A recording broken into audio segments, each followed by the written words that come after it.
प्रमुख हैं। आदिवासी जीवन और संघर्ष को विषय बनाकर लिखने वाले बहुमुखी प्रतिभा के लेखक शेखर मल्लिक जी, जिनके 3 कहानी संग्रह और कालचिति उपन्यास के लिए ये विशेष चर्चित रहे हैं। मैं डॉक्टर संजय जायसवाल से आग्रह करती हूं कि इनके मानपत्र का वाचन करें। धन्यवाद। भारतीय भाषा परिषद युवा पुरस्कार 2023 श्री शेखर मल्लिक।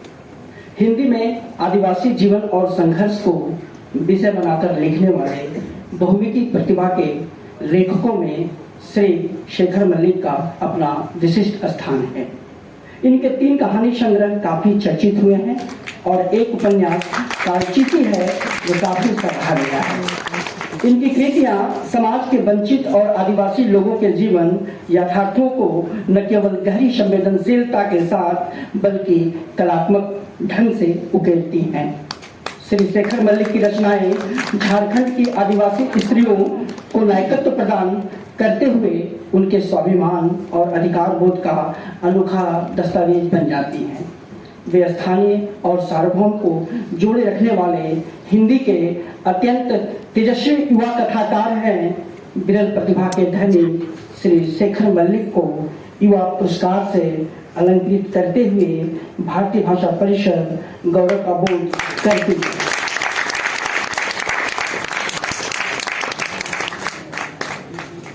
मैं आदरणीय श्री शेंदुदा से आग्रह करती हूं कि वो उन्हें पुरस्कृत करते हुए मान चिन्ह भी प्रदान करें।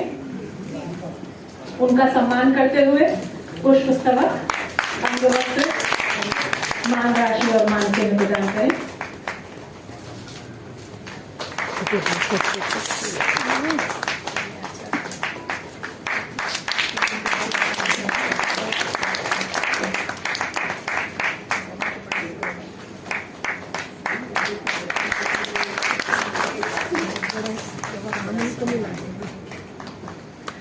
हम अब एक बार सामूहिक रूप से सभी सम्मानित साहित्यकारों के सम्मान में तालियां बजाकर एक बार सभी का सम्मान कर सकते हैं। आज के पूरे उत्सव का केंद्र यह कार्यक्रम, इसके बाद लेकिन इस कार्यक्रम की व्याप्ति संवाद सत्र तक, विचार सत्र। सबसे पहले जोहार, नमस्कार, सलाम।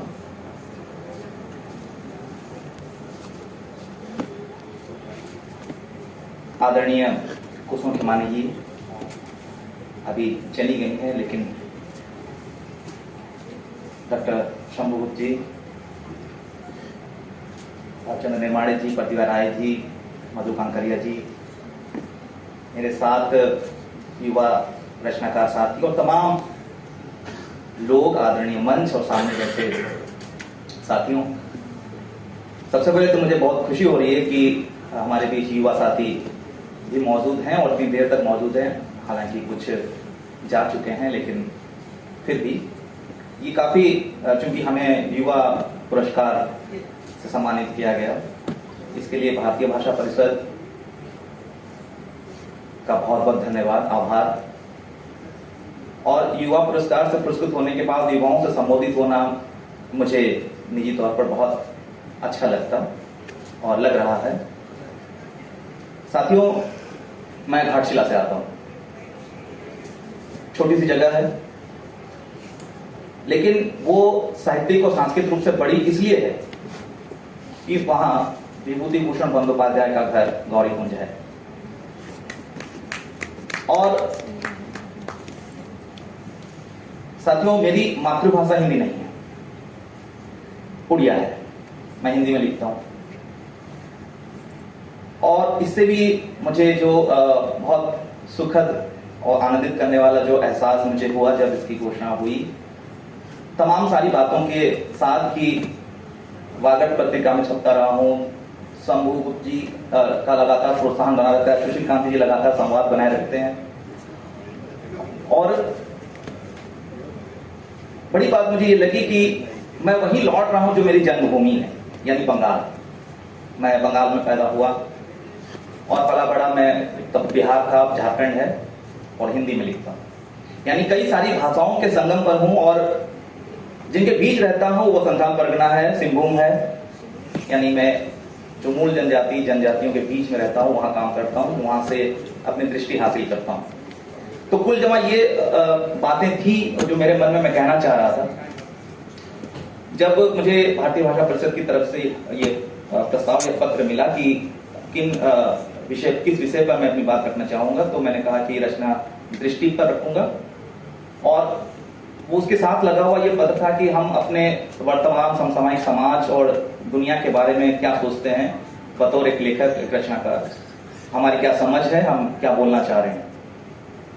तो इसलिए मैंने 2 भागों में अपनी बात, बेशक सभी साथियों की तरह मैं भी लिख कर लाया, लेकिन मैं केवल उसका सारांश ही यहाँ पे 2-3 मिनट में मैं बोलूंगा। सबसे पहले तो रचना दृष्टि। साथियों, साहित्यकार की शुरुआत चाहे किसी भी तरह से हो, कई तरह से लेखक अपनी शुरुआत करता है। कोई कविताओं से शुरुआत करता है, कोई गद्य विधा में लिखता है, कोई कुछ और किस्म की जो लेखन है, शैली है, उससे शुरुआत करता है। और कई सारे जो विचार होते हैं और कई तरीके से वो अपनी बात उसको कहनी होती है, तो वो शुरुआत करता है उसकी। लेकिन इन सब के बाद जब हम आगे बढ़ते हैं, हम लिखना बाकायदा नियमित करते हैं, बाज़ाब्ता हम लिखते रहते हैं, तो ये मेरी निजी बात हो सकती है, पर हो सकता है कि बहुतों पर यह लागू हो कि तब हमें एक दृष्टि हासिल होती है, या हम इस दृष्टि की जो तलाश कर रहे होते हैं उस दृष्टि तक पहुंचते हैं। और वो ये होता है कि हम लिखते किसके लिए हैं। हमने चाहे जिस भी कारण से लिखना शुरू किया हो, लेकिन हम लिख किसके लिए रहे हैं और क्यों रहे हैं, हमें अपने आप से ये सवाल पूछना पड़ता है। और तब वो दृष्टि का सवाल आता है। और बहुत बढ़िया प्रतिभा राय जी ने भी कहा कि वो फिलोसफी आपको हासिल करनी पड़ती है। तो हम समाज से लेते हैं और समाज तक अपनी बात उस लिए हुए का निचोड़ पहुंचाते हैं, और उस लिए हुए से जो हमें हासिल होता है उसकी हम एक आलोचना प्रस्तुत करते हैं बतौर अपने लेखन से। ये मेरी समझ। फिर उस लेखन की भी आलोचना होती है, वो दूसरी बात। तो इसलिए मैंने समाज से जो हासिल किया, मैंने समाज को जैसा देखा, मैं उसी बात को कहता हूं। उस बात से या उस देखे हुए का जो मेरी समझ में सही और गलत है, उसकी एक मीमांसा होती है। वो पाठकों तक अगर संप्रेषित होती है तो वो लेखन सफल है, और नहीं संप्रेषित हो पाती है तो फिर और प्रयास करने की जरूरत, ऐसा मैं समझता हूं। जो भी रचना कर्म में संबद्ध हैं, जो लिखते हैं, लिखना चाह रहे हैं, इस नजरिए से देखा जाए तो मुझे पाठकों का प्यार मिला है, तो मैं आभारी हूं सबसे पहले। इस तरह से एक जिम्मेदारी का बोध आता है। हम लिख रहे हैं तो केवल हम मनोरंजन के लिए नहीं लिख रहे हैं, हम इसलिए भी नहीं लिख रहे हैं, जैसे प्रतिभा जी ने उपादान अपने विषय के अंदर जैसे बताया, कि किसी पुरस्कार के लिए या सम्मान के लिए नहीं लिख रहे हैं। हमें अपनी जिम्मेदारी और जवाबदेही जो समाज के प्रति है उसको तय करते हुए अपना काम करना होता है। तो वहीं पर एक प्रश्न आता है पक्षधरता का। हम किसके पक्ष में खड़े होते हैं। बहुत साल पहले हमारे झारखंड के ही बहुत वरिष्ठ रचनाकार जनार्दन जी ने कहा था, पक्षधरता आपको तय करनी होती है, और 2 ही पक्ष हैं दुनिया में, समाज के अंदर अभी, या फिर वो लगातार 1000 वर्षों से, शोषक और शोषित का। इन 2 के बीच में आपको तय करना है कि आप अपने काम के जरिए किसके पक्ष में खड़े होते हैं, शोषक के पक्ष में या शोषित के पक्ष में। जिसके अधिकारों की, जिसके मानवाधिकारों की, जिसके जीवन का और जिसके ऊपर जो संक्रांत में जी रहा है, जो तकलीफ से गुजर रहा है, आप उसके साथ खड़े होते हैं, या जिनकी वजह से उसके साथ ये हो रहा है आप उसकी तरफ चले जा रहे हैं। तो ये पक्षधरता जब आप तय करते हो तो आपके लेखन के कोई मायने होते हैं, उसका अर्थ होता है। वरना वो केवल स्वांग सुखाए भी हो सकता है, या वो केवल एक मनोरंजन की किस्म का हो सकता है कि हम 2 मिनट कुछ पढ़ा हमने, और फिर ट्रेन में जैसे पहले लोग सफर करते थे और मनोरंजक उपन्यास पढ़ते थे। तो साथियों, ये मेरी रचना दृष्टि का सवाल है, मैं क्या करना चाहता हूं। और अब दूसरा हिस्सा जो है कि हम अपने आसपास के जीवन को, दुनिया को कैसे देख रहे हैं, और हम उस पर कैसा अपना हस्तक्षेप करना चाहते हैं। साथियों, आज के दौर में बिल्कुल आसान नहीं है। हो सकता है कबीर के समय में भी यह सच हो कि उनके लिए लिखना भी आसान नहीं था, लेकिन हम सभी जानते हैं कि आज हम कबीर का नाम जानते हैं, लेकिन जिन्होंने उन्हें लिखने से रोका होगा उनका नाम इतिहास में नहीं है।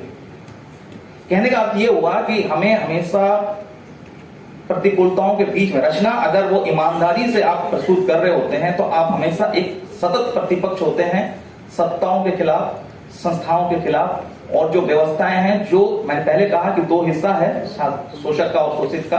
तो जो शोषक का जो हिस्सा है उसकी आलोचना आप करते हो, तो हमेशा आप प्रतिपक्ष में होते हो।